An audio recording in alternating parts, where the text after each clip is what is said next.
Hello friends, today we are going to read Joining the Dots. This is about an artist named George Strait, and he painted with a lot of dots. So let's go ahead and read. All right.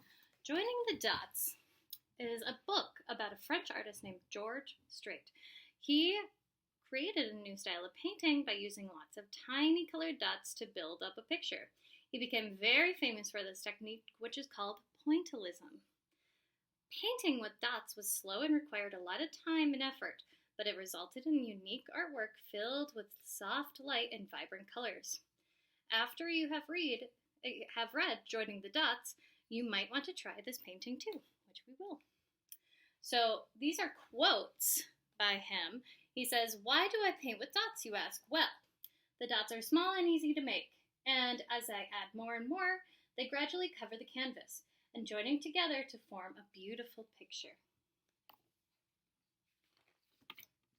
All right.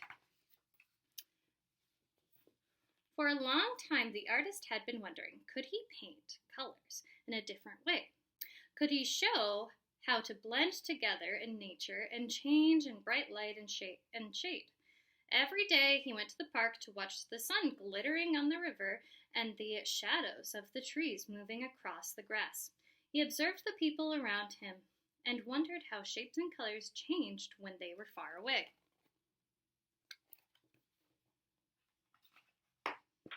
Oh, my pages are a little stick right now. All right, one day, the artist decided to paint a picture in a different way. First, he dipped the tip of his brush into some paint and touched it lightly on the canvas. He had made one red dot. He painted a few more. Then he painted lots of small red dots close together. Next, he painted one blue dot and a few more. Then he painted lots of small blue dots close together. When he stepped back from the canvas, he saw that the dots were joining together to form clear shapes, and the shapes looked much smoother than ones painted with big brush strokes. Very cool. Next, he tried painting lines of dots. He painted lines in one color, then in another color. After that, he tried mixing different colored dots. Ooh, so he mixed blue and red. I wonder what that makes. Ah, he said that's it.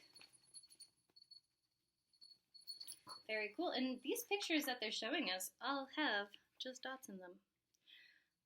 The artist realized that by mixing dots in different colors, he could create another color. For example, blue dots mixed with red dots created purple. Ah, there we go. Primary and secondary colors. If he added more red dots than blue dots, it made a deep reddish purple, like crimson. And if he mixed more blue dots and fewer red dots, it made a bluish purple, like lilac.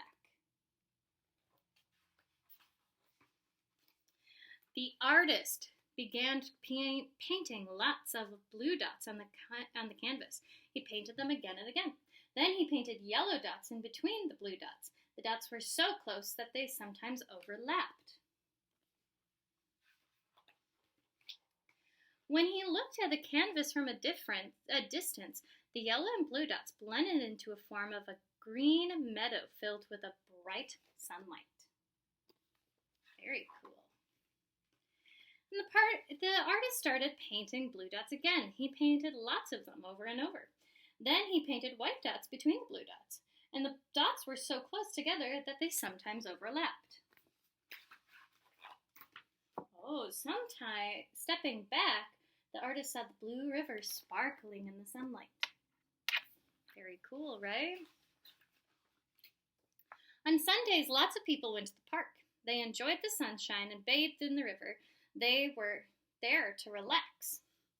So, except for one person, the artist sat quietly in the shade, studying everything closely. The people, the colors, the sunlight, the shadows. He had decided to paint the scene, his favorite scene, using his new method. He had already made a drawing of the park. Now he started painting dots on it. He painted yellow dots, blue dots, and red dots. And he mixed different colored dots to form new marvelous colors. Slowly, the painting took shape. So So this painting right here is all made of dots. How cool is that? Red and yellow dots created an orange color for the clothes of the lady who is standing by the water's edge.